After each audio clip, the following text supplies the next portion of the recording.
morning, everyone. Thank you for the chance to be able to speak and share with you some of our experiences.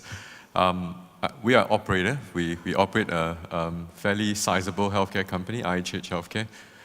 Currently, I have 25,000 employees. I think healthcare is an industry like no other.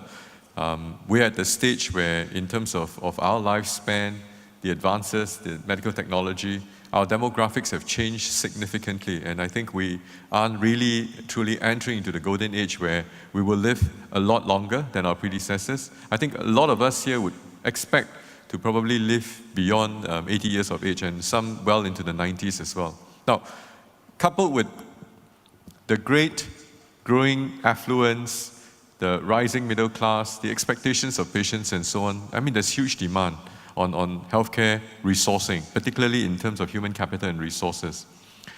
In the run-up to our IPO, a lot of cornerstone investors actually asked and put that question to me, saying that, Dr. Tan, if I throw billions of dollars at you, can you replicate a system similar to what we have created over the last couple of decades?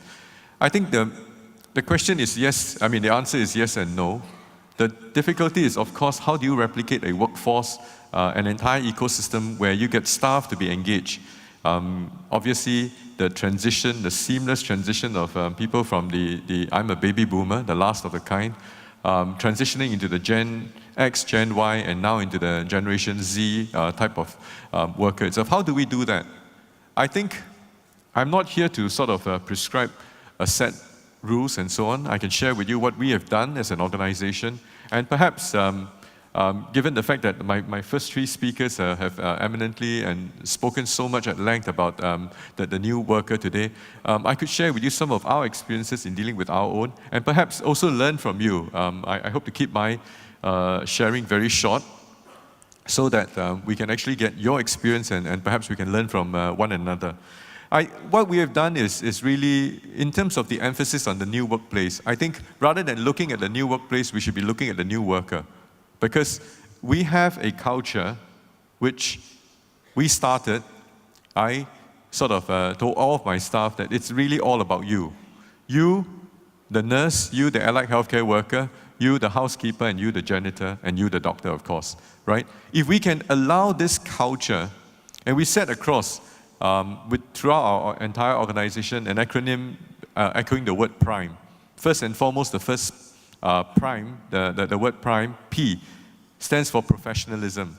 How you treat your patients, how you treat your peers, how you treat your shareholders, how you treat your doctors, how you treat your patients, and so on. I think we have and we do sort of engage our staff to ensure that they have the highest level of professionalism.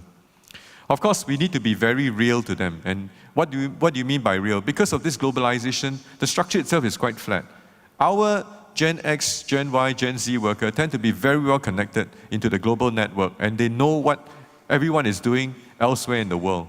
So in terms of consistencies, when it comes to promotion, when it comes to staff engagement and so on, we need to be very, very consistent. And that's what I mean by being real to the worker itself. Because the reality is that they are a lot more intelligent than what we are. They ask a lot more questions than my generation of workers. And because of that, to continue to keep them enthused and keep them engaged, this is something that we have to continue to do. And that is, we have to really be very consistent in the way we treat. Of course, young workers these days, young nurses, young staff, young colleagues of ours, they tend to be a lot more impatient.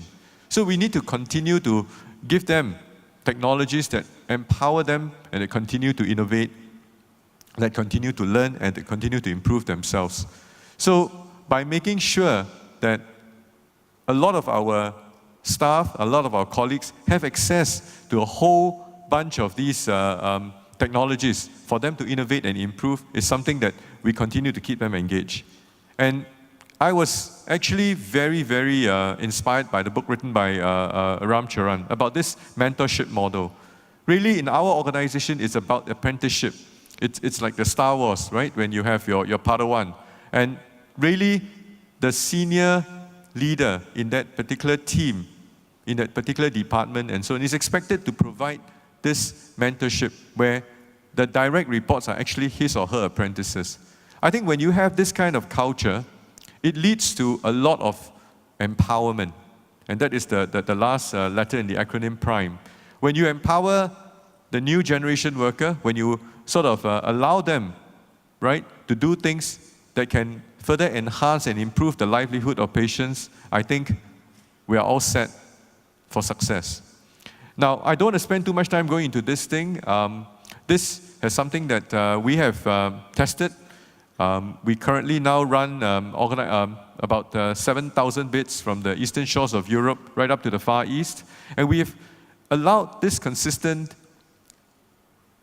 percolating of the PRIME principles into all of our levels of staff.